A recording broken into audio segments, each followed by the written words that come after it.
ಮುಂಗಾರು ಮಳೆ ನಾನಾ ಭಾಗಗಳಲ್ಲಿ ತೀವ್ರಗೊಂಡರೆ ಇನ್ನು ಹಲವೆಡೆ ಮಳೆ ಪ್ರಮಾಣ ತಗ್ಗಿದೆ. ಬದಲಾದ ಹವಾಮಾನ ವೈಪರೀತ್ಯದಿಂದಾಗಿ ದಕ್ಷಿಣ ಭಾರತದ ವಿವಿಧ ಭಾಗಗಳಲ್ಲಿ ಚುರುಕಾಗಿದೆ.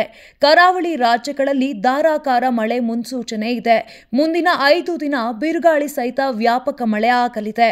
ಮುಂದಿನ ವಾರ ಬೆಂಗಳೂರು ಸೇರಿದಂತೆ ಕರ್ನಾಟಕದ ಬಹುತೇಕ ಜಿಲ್ಲೆಗಳಲ್ಲಿ ಮಳೆಯಾಗಲಿದೆ ಎಂದು ಭಾರತೀಯ ಹವಾಮಾನ ಇಲಾಖೆ ಮುನ್ಸೂಚನೆ ನೀಡಿದೆ. ಉತ್ತರ ಒಳನಾಡು ಪ್ರದೇಶಗಳಲ್ಲಿ ಭಾರಿ ಮಳೆಯಾಗುವ ನಿರೀಕ್ಷೆ ಇದೆ. ಬಾಗಲಕೋಟೆ, ಬೀದರ್, ಕಲಬುರಗಿ, ಕೊಪ್ಪಳ, ರಾಯಚೂರು, ವಿಜಯಪುರ ಮತ್ತು ಯಾದಗಿರಿ ಜಿಲ್ಲೆಗಳಿಗೆ ಯೆಲ್ಲೋ ಅಲರ್ಟ್ ಘೋಷಿಸಲಾಗಿದೆ.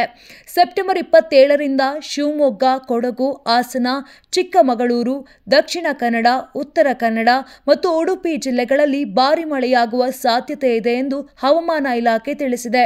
ರಾಜ್ಯದ ಹಲವು ಜಿಲ್ಲೆಗಳಲ್ಲಿ ಮುಂದಿನ ವಾರದಿಂದ ಭಾರಿ ಮಳೆಯಾಗಲಿದೆ ಎಂದು ಭಾರತೀಯ ಹವಾಮಾನ ಇಲಾಖೆ ಎಚ್ಚರಿಕೆ ನೀಡಿದೆ. ಗುಡುಗು ಸಹಿತ ಭಾರಿ ಮಳೆಯಾಗುವ ಸೂಚನೆ ಕೂಡ ಕೊಟ್ಟಿದೆ.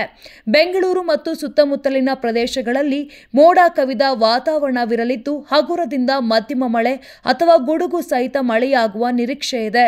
ಬಳ್ಳಾರಿ, ಚಾಮರಾಜನಗರ, ಚಿಕ್ಕಬಳ್ಳಾಪುರ, ಚಿತ್ರದುರ್ಗ, ದಾವಣಗೆರೆ, ಹಾಸನ, ಕೊಡಗು, ಕೋಲಾರ, ಮಂಡ್ಯ, ಮೈಸೂರು ಮತ್ತು ದಕ್ಷಿಣ ಒಳನಾಡಿನ ರಾಮನಗರ ಸೇರಿದಂತೆ ಹಲವು ಜಿಲ್ಲೆಗಳಲ್ಲಿ ಬಳ್ಳಾರಿ, ಚಾಮರಾಜನಗರ, ಚಿಕ್ಕಬಳ್ಳಾಪುರ, ಚಿತ್ರದುರ್ಗ, ದಾವಣಗೆರೆ, ಹಾಸನ, ಕೊಡಗು, ಕೋಲಾರ, ಮಂಡ್ಯ, ಮೈಸೂರು ಮತ್ತು ದಕ್ಷಿಣ ಒಳನಾಡಿನ ರಾಮನಗರ ಸೇರಿದಂತೆ ಹಲವಾರು ಜಿಲ್ಲೆಗಳಲ್ಲಿ ಮಳೆಯಾಗುವ ಸಾಧ್ಯತೆ ಇದೆ.